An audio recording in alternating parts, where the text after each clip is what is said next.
Welcome along to this mini guide about setting up an HMO, a house of multiple occupation, and for this I'm joined by Ali Broderick from Platinum Property Partners. So welcome, Ali. Thank you. First of all, what would your advice be the very first thing that somebody needs to consider before actually thinking about setting up an HMO? You have to understand all the national regulations and then all your local specific regulations as well. So there are some national guidelines, for example, with planning permission and licensing, with what needs planning and what needs a licence. Then each local authority also has the autonomy to set their own standards and their own requirements, which can vary vastly borough to borough. So you need to understand not only what needs planning, understand that that's completely separate from licensing, and also what minimum standards are required for each in that town.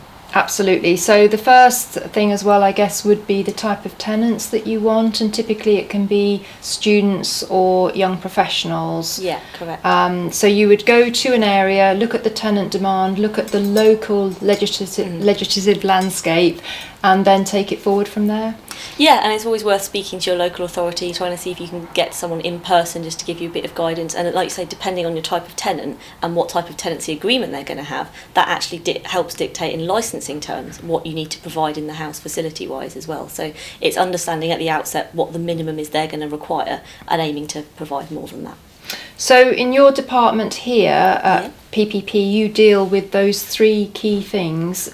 Could you just go through them again in a little bit more detail? Yeah, sure. So I head the planning team at Platinum Property Partners, and what that means in practice is that we cover planning, licensing, building regulations, a little bit of covenants advice, and just generally the legislative landscape and getting your HMOs set up and running. So that's before you've bought any properties, helping you identify standards and nasties in any area that you're looking at, and then once you've bought your first house, making sure you've got the planning permission, so helping you write the planning statement, getting your drawings together, liaising with architects, all the way through to appeal if necessary.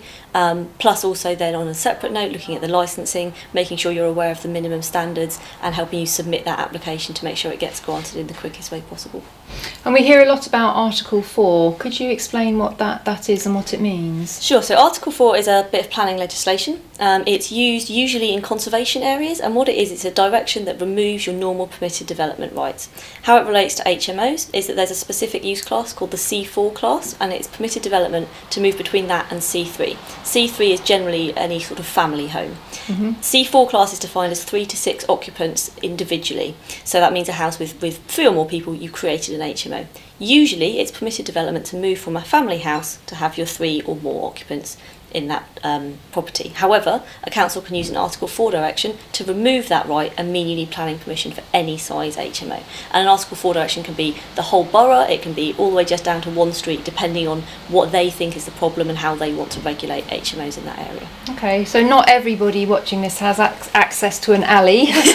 So somebody that was looking for this kind of information, do you have any recommended resources? I mean, obviously the council HMO officer is there to advise and guide. Yeah, so your council HMO officer will be able to help you with all the licensing requirements.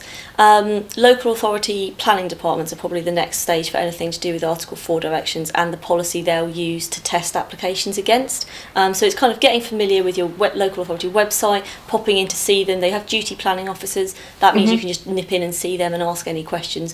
But it's better to be informed before you go so that you get the most out of your visit. Indeed. Do you see a trend towards much bigger HMOs? Because I see a lot of people talking about kind of 20 bed HMOs. Do we see that? Are there any other considerations? I mean, I suppose the bigger you get, the more hassle it is and the more high maintenance it is, but of course then the rewards are possibly greater. Yeah, I mean, from a principle, I mean, anything over 7 beds will always need planning permission, and generally the larger you go, depending on what sort of property you're converting, the less likely you are to get planning permission. So if you're converting what is currently a family house, we tend to find it pretty hard to get planning permission for over 10 beds really, just because impact on neighbours, and it's deemed that you're materially changing it beyond recognition in that neighbourhood.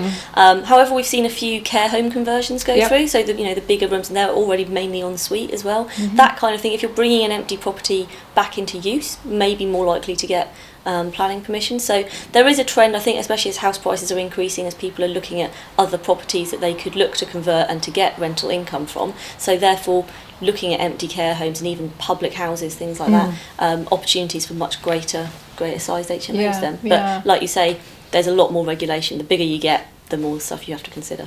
And just to finish, Ali, I think you're in agreement with me that we are going to see an increase in the popularity of HMOs as rents are rising.